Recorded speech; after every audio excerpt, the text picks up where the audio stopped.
that there is a fault, and it has shifted, and the ground is moving, and there is separation taking place.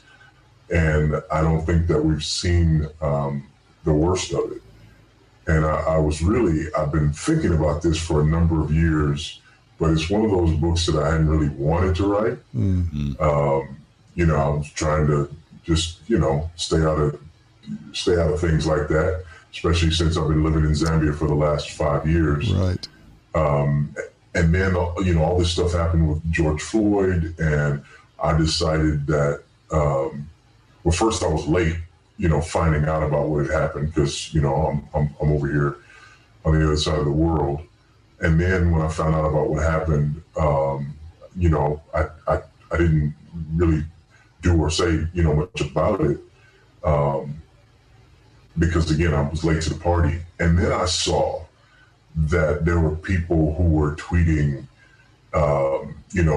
we're watching your Twitter accounts and, and basically demanding outrage. Mm-hmm. Well, if I was going to say anything, that settled the fact that I wouldn't.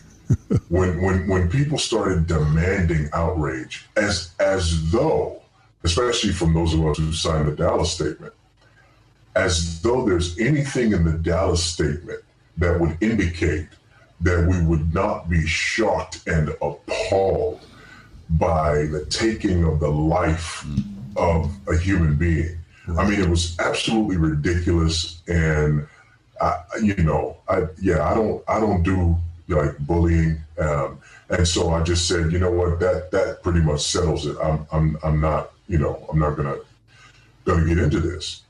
And then there's a friend of mine who always says to me, God loves you, but I have a wonderful plan for your life. Who's his name? He decided to post some videos from a conference that I had done with him at this little thing called the Founders Conference. And so all of a sudden I start getting messages from everywhere, just blowing up, with stuff, thank you for posting whatever. And, I don't have a YouTube channel. I've never had a YouTube channel. I've never posted anything to YouTube. Everybody's thanking me for posting this stuff on YouTube. And lo and behold, my friend who always tells me God loves me, but he has a wonderful plan for my life, had dropped me right in the middle of it. And I don't want to say anybody's name, Tom Askell, but Tom picked a fight and then let you fight it. That's what happened. Tom punched somebody and stepped out of the way. Exactly. So I sent Tom a meme from The Godfather. I think it was from The Godfather Part 3, where Don Corleone says, "Just when I thought I was out, dragged me back in." Oh yeah. Well, so that really sort of settled it, and I felt like it was time to do this. And the other thing that really pushed me over the edge was, again, I've been living in Zambia for the last 5 years. And you got to understand, here in Zambia, the police don't protect and serve. If somebody was to break into my house right now, I couldn't call the police. If I did call them, they wouldn't come. If something happened and I needed the police, I would have to go get the police, pay them a bribe, and bring them so that they could do whatever they were going to do. The police here set up checkpoints at the end and the beginning of the month in order to stop cars, to check people's tags. And if your tags are out of date, they pull you over to the side of the road where you pay your fine in cash. So, another thing that's happened here is, I remember the first time we saw somebody being beaten by the police. We were in a grocery store, and there's a bunch of cops who got this guy, and they're just carrying him on their shoulders while others are beating him. And he's just moaning and wailing, and nobody's doing anything. And I'm like, what's going on?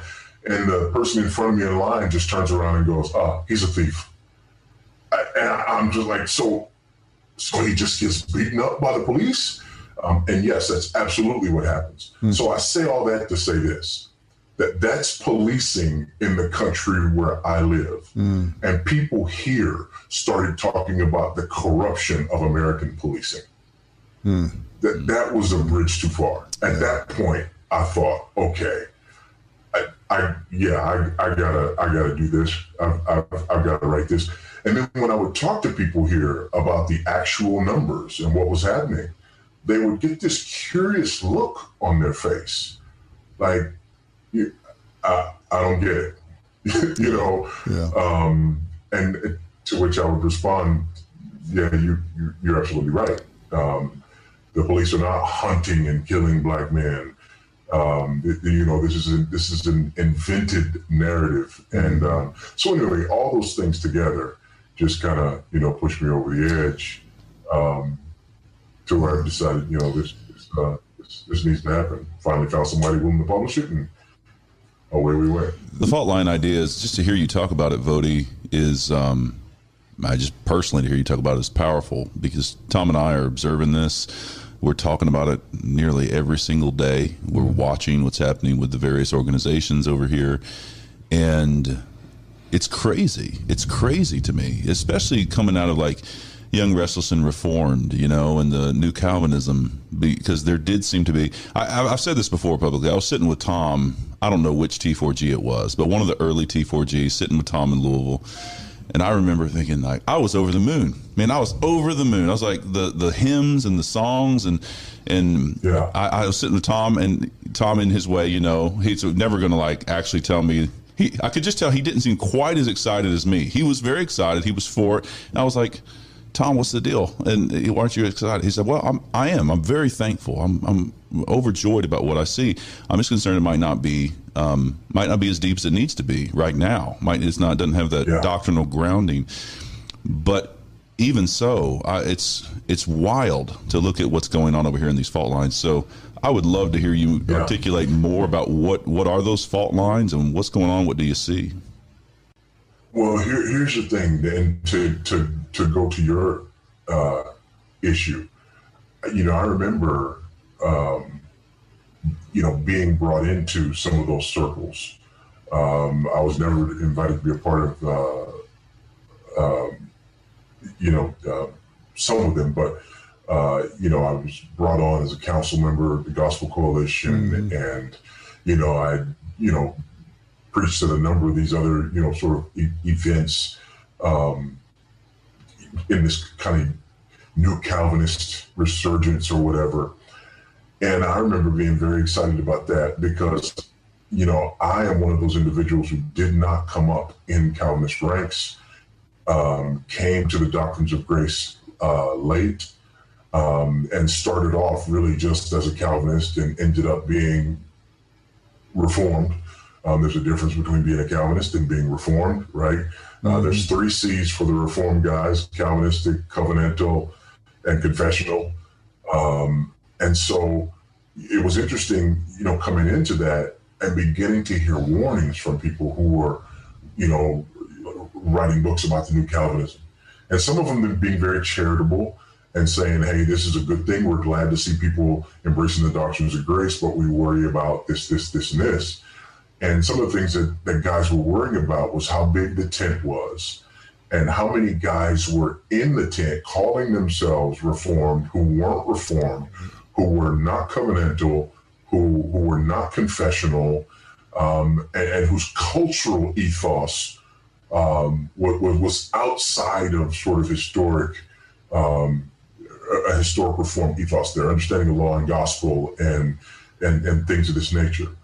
And what's interesting about that is I've gone from scratching my head to, you know, what are you guys, you know, talking about, to now I look back and I look at the influence of critical race theory, intersectionality, you know, the influence of this, what I would start calling the critical social justice movement. I look at the influence, and all of a sudden it's like those movements had Reformed guys at the helm, or more Reformed guys at the helm, older, mature guys who were reaching out to younger guys with platforms and bringing those younger guys with platforms in. And now what's happening is those younger guys with platforms are running headlong into the critical social justice movement And instead of them having their chains jerked by the older guys are starting to follow them and begin to sound exactly like these young guys and are moving away some of those very foundations. And so it's really been unsettling, to sort of watch that happen from afar. And you guys know, since the Dallas statement, just like you, I mean, I've been canceled, to borrow a contemporary phrase. I've been canceled by these groups, just like you guys have. And I think, you asked me about some of the fault lines. I think one of the key fault lines is the Dallas statement. The Dallas statement on social justice in the gospel was a fault line. Mm-hmm. And there were people who signed it who were over here, and people who refused to sign it who were over here. And what was interesting is some of the people who refused to sign it, what's interesting about them is that they're very vocal people and they're very vocal critics. They didn't sign it, but they also did not give, not just didn't they give a substantive critique, they didn't give any critique to the statement. So there was nothing wrong with the statement that they were willing to critique, but they weren't willing to sign it. And why? Well, they haven't said, but for many of them, I believe it's because young guys and black guys and brown guys who they had embraced have run headlong into critical social justice. And a lot of these guys did not sign the statement because it would have meant repudiating some of the young guys they embraced and mentored. Yeah, I think you're right, Voddie. And I remember having a conversation like that with one of these older guys, and he said that the statement, he was disappointed in it because this is almost a quote, it shut down some productive conversations on race that were taking place. Yep. And, I look at it, those conversations weren't productive, number one. No. And if we can't agree on some fundamentals that the Dallas statement lays out to have a conversation, then I'm wondering what we're talking about. Right. Because, there's not anything wild in that statement. At the end of By What Standard, you remember there's that scene in there with you and me talking at a church you helped found in Houston, Texas, and it was late, actually, man. I don't know. It was probably 2 a.m. when we were talking. 2 o'clock in the morning. I saw how red my eyes were in the That's when the truth comes out. That's when right. The truth comes out at 2 a.m. We may have needed a few more filters, but I do remember just a sober moment in our conversation. I think this is and made it into the film, where you said you just think that division is inevitable. I mean, it just looks like we're not going to be able to avoid some separation, and that's heartbreaking, but God's done that in the past. So you've had 5 years to kind of not live and breathe the air regularly in the U.S., and man, you've been doing great work over there at the African Christian University in Lusaka, Zambia, and in the church where you're serving and other things that you continue to do. But from that perspective now, where do you think we need to be looking, and what do you think we ought to be doing? Those of us who are covenantal, confessional, those of us who do agree on the scriptures, even those, I'm finding great unity with brothers and sisters who are not covenantal and confessional, but who agree on the authority and sufficiency of scripture to address these current critical social justice issues. Where do you think we need to be taking our stands? Yeah, I've been camping out 2 Corinthians 10. This is a spiritual war. Amen. And the weapons of our warfare, they're not carnal, right? They're not physical, but they are powerful, and they do destroy strongholds, and we've got to unleash them. And there's 2 things that we're called to do. Number one, we're called to destroy, and we're called to take captives. And I know people don't like that language because we're talking about our brothers. But we're not talking about destroying our brothers. We're destroying arguments and lofty opinions raised against the knowledge of God. That's what we're destroying. And I think one of the things that has been happening is that people haven't been willing to destroy the arguments and lofty opinions because they don't want to be seen as trying to destroy their brothers. Mm-hmm. And the sad thing about that is that's not love. I think one of the things that's been exposed here as this fault line has shifted is it has exposed a false unity. Because if a brother is going to say that I'm not his brother because I have a different opinion on it, I think it's very interesting that these movements, now you look at, the Gospel Coalition, Together for the Gospel, and, all of these, sorts of groups that rose up, these different conferences that happened, and the different seminaries that were attached to this, and seminary presidents that were involved in this. And you had people, one of the beauties of it, and I think, Jared, one of the things that you were talking about being excited about was that guys were saying, you know what, there are non-essentials that we disagree on, things that we used to kill each other over. The Presbyterians used to baptize us to death, right? But now here we are, and we're saying, there are things that are more significant than that, and we're unifying over this. And it was amazing. And guys, talking about, continuationists and cessationists coming together and saying that's not going to divide. But now we're dividing on this issue of a critical race theory, intersectionality, critical social justice view of race. That is more significant to us than baptism, more significant to us than continuationism, and more significant to us than confessionalism. We were saying, you're not a confessional guy, we're a confessional guy, yada yada yada. But this view is more significant to us, to a group of people who were uniting in spite of a whole bunch of things. Now guys are saying, no, this is a bridge too far. And if you don't interpret these issues, down the line, according to the ways critical race theory and intersectionality view these issues, according to the way the critical social justice views these issues. So the definition of whiteness and white privilege and white supremacy, and now add to that white equilibrium and white fragility, and the call to anti-racism and so on and so forth. Now we're saying that those things, right, that is our confession. So you don't have to hold to Westminster. You don't have to hold to 1689, but you do have to hold to D'Angelo and Katie. Wow. Man, that is a profound way to put it, and that's exactly what's happening. I mean, that's a great way to think about it, because you find people now who do disagree on things that 10 years ago we were trying to rally around, but they agree on this social justice approach that's current, and they're the allies. And the ones of us who disagree, but who agree with them confessionally, we're the opponents. And, Voddie, Tom and I we've been thinking about what. And the other thing too. No, go ahead. Well, you go ahead. I'll follow up.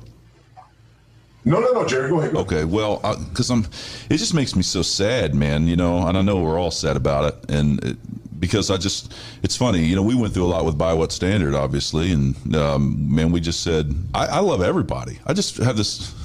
I'm not mad at my brothers. I'm not bitter toward anybody. I love them, and it's sad to see this. And I'm wanting to say, how can we? What are those fault lines so that we can help as many people not be taken captive by hollow and deceptive philosophy? And you mentioned one, which I would just underscore, is this sense of if you stop with the 11th commandment, like stop with it. If you love your brother, you've got to say, and this is actually doctrine of God thing, because man, if I see Voddie sin, I love Voddie.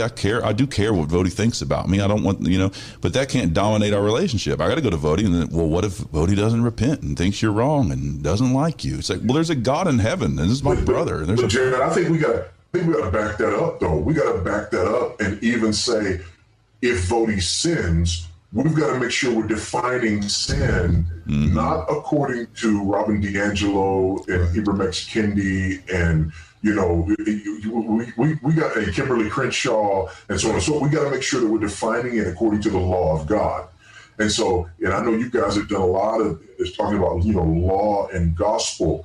But we've got to make sure that we're defining these things according to the law of God. And so when we're defining sin, by the way, this is one of the huge problems with the critical social justice movement, because there is a new original sin. And that new original sin is the sin of racism. And all white people are guilty of it. They're complicit in it by virtue of their whiteness. And that's just wrong. That's just not biblical. This idea that, I've talked about this idea of ethnic Gnosticism, and I unfold it, a little more in the book. But this idea that somehow, and by the way, the concept of ethnic Gnosticism is rooted in critical theory. They don't call it ethnic Gnosticism, but this idea that the world is divided into oppressors and oppressed, and the oppressed, by virtue of their oppression, have access to knowledge that the oppressors don't, because they're oppressors. They're inherently blind. And so that's why we talk about listening to our brothers and sisters of color. That's why we're talking about listening to Black voices, And again, so why? And then guys will fall into the trap, and they'll say, well, what about a voice like Voddie's voice? No. My voice is not a Black voice, because according to critical race theory and critical social justice, the Black voice is the voice of the oppressed. If the person is not accepting the role of the oppressed and speaking from the perspective of oppression, then their voice is not authentically a Black voice. Right. So even that statement itself is a nod to critical theory. So when we start talking about, Black voices versus Black bodies, right? Right. Again, this is absolutely a nod to critical race theory. When the Attorney General of Kentucky, comes out and offers his findings, and you have people saying, that he's given one of the founders of BLM says he gave a Bull Connor speech in 2020.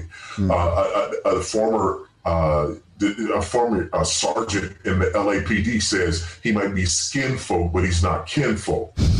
In other words, he's a Black body, but he's not a Black voice.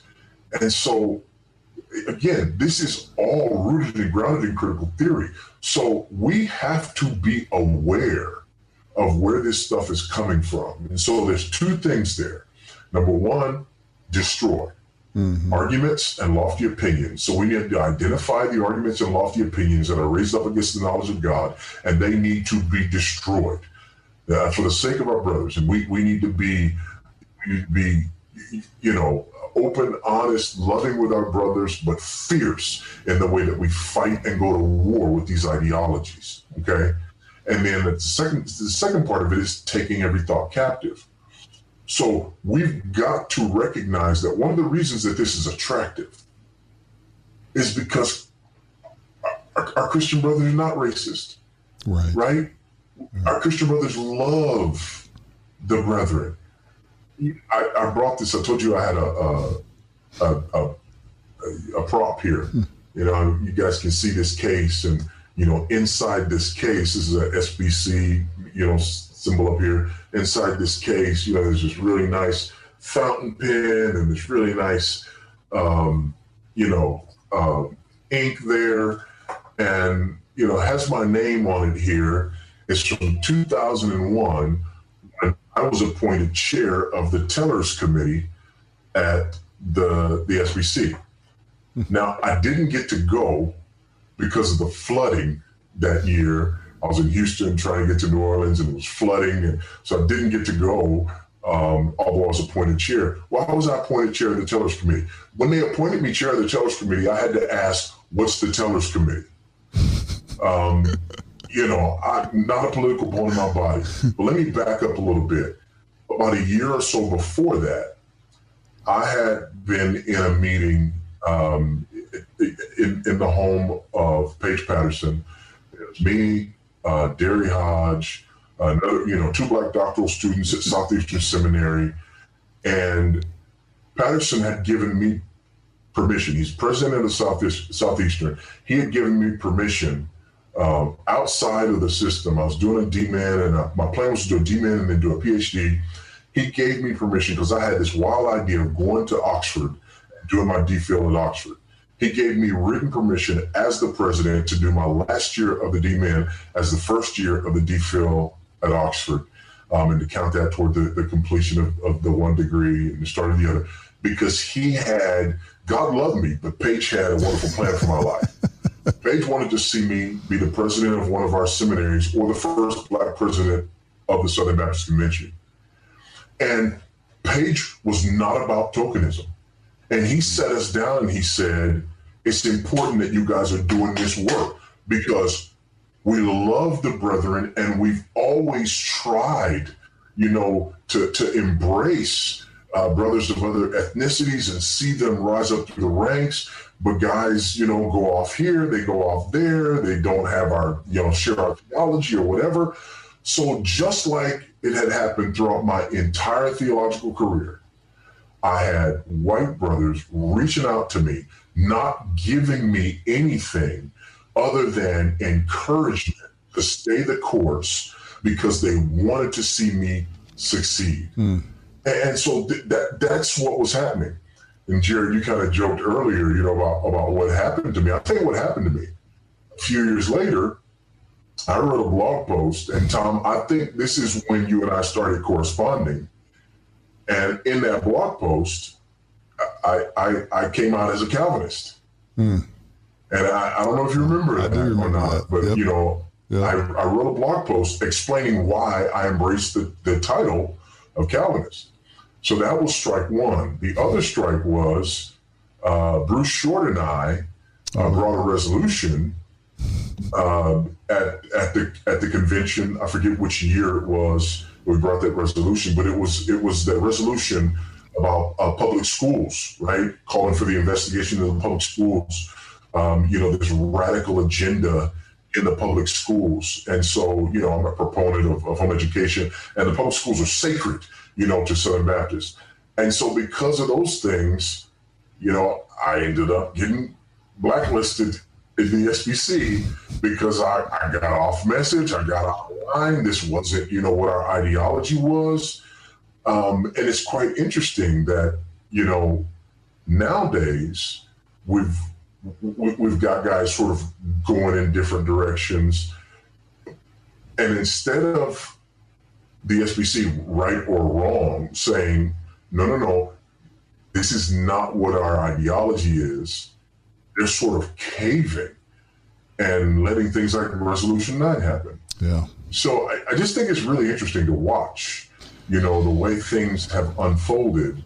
And I say all that to say this. One of the ironies is that people not only say that I'm not a black voice, but they try to explain why I'm not a black voice by saying that I'm trying to curry favor with white people, so that I can have elevated positions with white people. So let me see. I opened my mouth in the SBC where they wanted me to be the first black president of one of our seminaries, or the first black president of the SBC. So I opened my mouth and that was gone. Now recently I've opened my mouth and all of these other organizations that I used to be a part of now won't touch me with a 10-foot pole. But the answer people have is that I'm doing this in order to curry favor with white people. Yeah. As we say in Texas, man, that dog won't hunt. The reason I think you're in trouble, Voddie, and the reason Tom's in trouble the same. It's like, I want to be with both y'all guys wherever I go, because y'all both going to say something. Something's going to happen. It's going to be Voddie and Tom done said something. They're the first ones to say something. Everybody's going to be like throwing down. But, this is interesting. I just couldn't help but think about when you were talking, Voddie, about the two issues that Calvinism, public school. And yet the way it's being played now by the SBC, they're really caving. I'm suspicious that it's pragmatism just rampant in the SBC that plays it both ways. Absolutely. Right? So what you did, you hit two issues that transgressed pragmatism. Calvinism doesn't work, and government schools don't work. But this CRT stuff does. It fits the pragmatic worldview, and it's just kind of trying to curry favor even with man. It's not trying to become all things to all men like Paul tells us, but we're trying to be accepted kind of by the world in order to do evangelism. And the issues you brought up don't fit. And but this modern stuff right now seems to fit the spirit of the age, and so they're kind of moving with it. Yeah, until they can't go far enough. And that's the thing. The whole anti-racist movement is upfront about the fact that you can never complete the work of anti-racism. Right. There is no there there. So it's going to cost more than $5 million from the original sin of. Yeah, no, it won't. It won't be enough. It won't be enough. You watch, because when you get letters, that are talking about. The patriarchy and pernicious, theology and this of the founders or whatever. I'm telling you, you did $5 million. Number one, $5 million is not enough. But number two, you kept the names on the building. And then number three, you didn't cede power. You didn't give up your power to Black people. And so now it's going to be, thank you for the $5 million. That was a nice first step, but where are you elevating Black voices? Yeah, that's where are you putting Black people in the seats of honor, and where are you tearing down all of the references to these individuals in your past whose sins today have been deemed unforgivable? Because tomorrow it'll be somebody else's sins. Yeah. It's always somebody else's statue today, but eventually it's going to be yours. Voddie, one of the things you said a while ago, I want to circle back to, that at the bottom of all of this is a failure to recognize or appreciate or understand God's law. I mean, the law and the gospel. And we have hammered that, but I don't think we can hammer it enough, because God is the one who gets to define what is sin and what is righteous. And good night. I mean, I have enough trouble dealing with real sin in my life. I don't need anybody to manufacture new sins and try to make me measure up to their shifting standards in order to deal with that. When I hear people treat you and say about you the things that they do sometimes, or people like you who refuse to kowtow to the spirit of the age, it angers me. I mean, it angers me, because they are taking what they assume to be and what they propose to others is high moral ground, and they're trying to point out how you don't measure up to their high standard of righteousness, and their standard is wrong. Their standard is godless, and they are sinning while claiming that they're being morally superior. And the emperor has no clothes, and we have to be willing to say that. And I mean, one of the things I just appreciate you, man. I mean, I watched you on that A Time to Speak panel, with Ed Stetzer and Thabiti Anyabwile. I think it's 2015, wasn't it, when you were in Memphis for that? Matt Chandler and Matt, those guys. And every one of them turned on you. Every one of them, and you refused to give 1 inch, and they were taking shots, cheap shots sometimes, and they weren't listening to you. They're twisting your words, and there's nothing they could do to get you to back down from just standing firmly on the law and the gospel. And that's desperately what we need today, man. I'm so grateful for you and your willingness not to budge on those issues. Well, man, I appreciate that, and I just appreciate having friends. I hear you, bro. I hear you. This is about the kids. This is the group. This is the group. I don't know if we have many more. Voddie, who have you? So, hey, and it's interesting. It's interesting that now I get things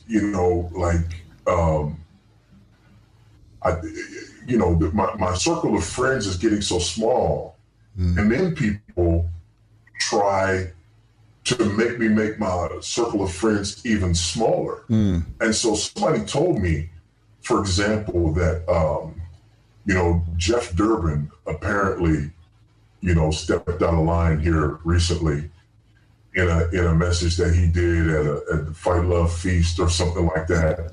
And I'm getting emails from people asking me why I haven't spoken up to condemn Jeff Durbin. Well, first of all, I've never met the man. Secondly, what did he do? You know, and then they're like, you know, he did this and he did that. But then not only am I supposed to condemn Jeff Durbin, but I'm supposed to condemn the Fight Love Feast guys. And so, how did it go? No. Okay, maybe you didn't hear what the message, and maybe you don't know Durbin, but you do know James White, and James White is at Durbin's church. And the guys at Fight Love Feast, they speak highly of you. Therefore, since you know the one guy who knows him and the other guys who did the event speak highly of you, you're therefore. I was like, what are you talking about? There's some fundamentalist stuff going on right there. They put fundamentalists to shame. And they say we're the ones being fundamentalists on this thing. Oh man, Voddie, you got so much, man. What would you say? And you know, and here's the other ironic thing. Here's the other ironic thing about it. People are saying that, you know, we're trying to truncate the gospel, and, you know, we don't understand the implications of the gospel and this and that and the other. You know what's funny about that? Two things are funny about that.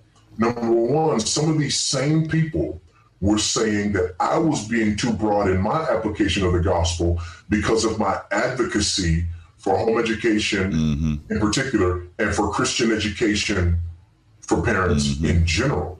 And so when I did What He Must Be, and with the Ever-Loving Truth, Family Shepherds, and What He Must Be, there are people who felt like I was applying the gospel too broadly in dealing with those family issues and educational issues and things like that, right? Some of those same people now are saying that I'm a fundamentalist because I'm not willing to apply the gospel to the work of anti-racism. But I'm going to go you one further. Why did I come to Zambia? To help start the African Christian University, which is a classical Christian, liberal arts, biblical worldview university. You know what's interesting about that? There are people, when I tell them what I'm doing, they always say, oh, you guys are starting a Bible college. No, it's not a Bible college. Oh, you guys are starting, no, we're starting a university. We're offering degrees in agriculture, business, education, fine arts, theology, getting ready to add biology and chemistry. And some of these same people could not wrap their mind around it. We have a hard time raising funds for ACU because there are people who get doing a Bible college because, Africans, Bible college, preach the gospel, get them saved so they don't go to hell. But then they hear about the expansive work that we're doing, and they can't wrap their heads around it because they're fundamentalists who don't get the broader view that we have of this university. And now people turn around and say that I'm being a fundamentalist because I'm not embracing the twisted view of anti-racism as being part of the gospel, not because I think racism is okay, but because anti-racism is part of a worldview that is counter to the gospel. So don't sit there and try to tell me that, I'm not willing to expand my understanding of the implications of the gospel broadly enough. Yeah. If you get rid of God's word and God's law as the standard, then any old standard will do, and they can measure you by it and beat you up all day. That's exactly what's happening. That's right. Yeah, I think that's interesting the way that's shaken down, Voddie, and we've sensed the same thing. Like, in some ways, as I watched YRR kind of go south, Chris Tomlin got out of the city, went out and sang, but then they kind of got put in the pocket of the city. They didn't have their Bibles with them. And then there are these other kind of fundamentalists draw high walls. We shouldn't be involved in culture and all that kind of stuff. I mean, we're striking at that with the Wield the Sword project that we've got going on, that we're so excited about. You going to be here, going to be recording season 2 on that. And I think there's doctrine under that, and important doctrines about the nature of the kingdom of Christ and its relationship to the world, in the sense that it is coming on earth as it is in heaven. And there's the relationship of the physical and the spiritual and the very nature of reality itself. I think all of that's going on, and I hope a recovery of those doctrines, as you said, destroying certain arguments, and then teaching clearly so that some of our brothers can get right on this, because I do think there's a good impulse, but there's been not a deep enough doctrinal grounding. I do have another question for you. I don't know, we're kind of running, but just one more, or one go at it with 2 different questions. Voddie, you see these fault lines, especially in American evangelicalism, probably in American Reformed evangelicalism. Tom knows many of the leaders in all of this. What is your message to them, given the fact of these fault lines and some that have been unwilling to speak, or just how would you direct to the leaders? What would be your word to them that you would see good things to come? And then secondly, what would be your word to just pastors throughout our community? What should they be doing given the situation at hand? I would say 2 things: man up and love. Amen. Those would be my 2 things: man up and love. And when I say man up, what I mean by that is this: there are a lot of these guys, and I am aware, I've had things shared with me. These guys do not believe this stuff. These guys know better. But what they're doing right now is they're saying, for example, they're saying things like, yeah, we know that, the police are not really hunting down and killing black men, but our black brothers and sisters really feel this deeply, so on and so forth. And so, number one, man up, say that, speak that truth, because guys are saying it behind closed doors, but they're not saying it publicly, right? Publicly, they're out there parroting the whole, Black Lives Matter thing and so on and so forth. But privately, these guys know better, but they're not willing to say it. And the second one, man up, and the second one is love, right?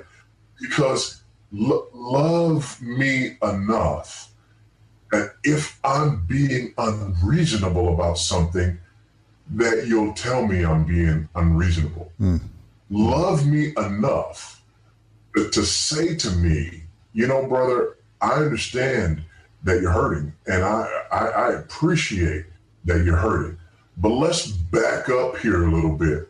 And rather than just jumping all in and turning your hurt into whatever I feel is factual, let's separate what you're feeling from what is factual. That's what love does, right?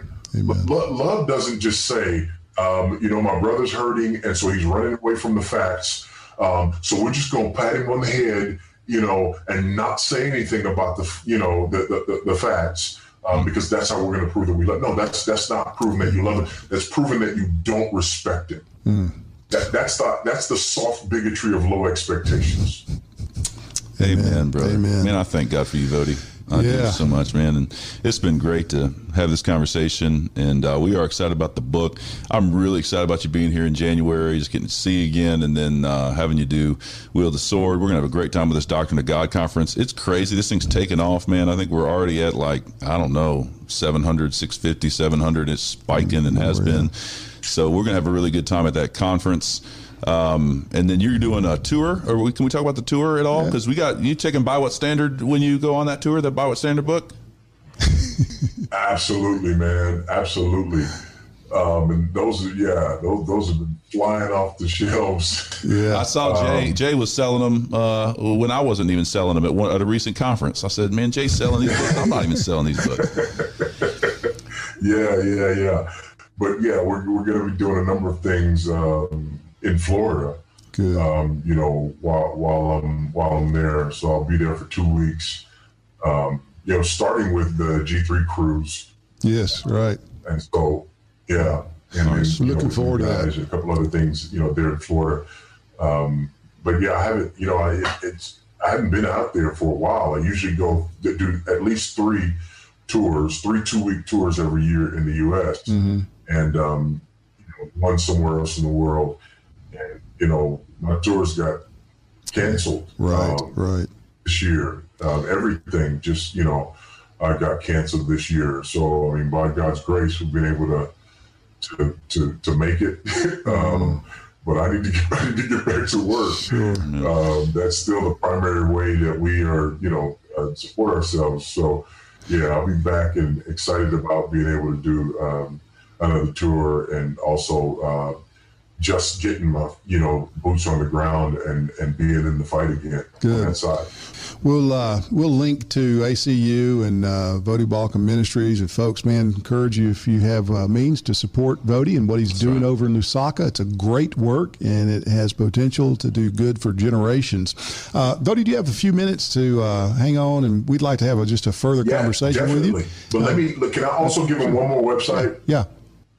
It's called Muzulu.org, Muzulu, Muzulu.org, which is another ironic thing, because, Muzulu is something that we started a couple of years ago with a view toward helping people partner with the work that we're doing here with evangelistic partnerships, educational partnerships, and economic partnerships.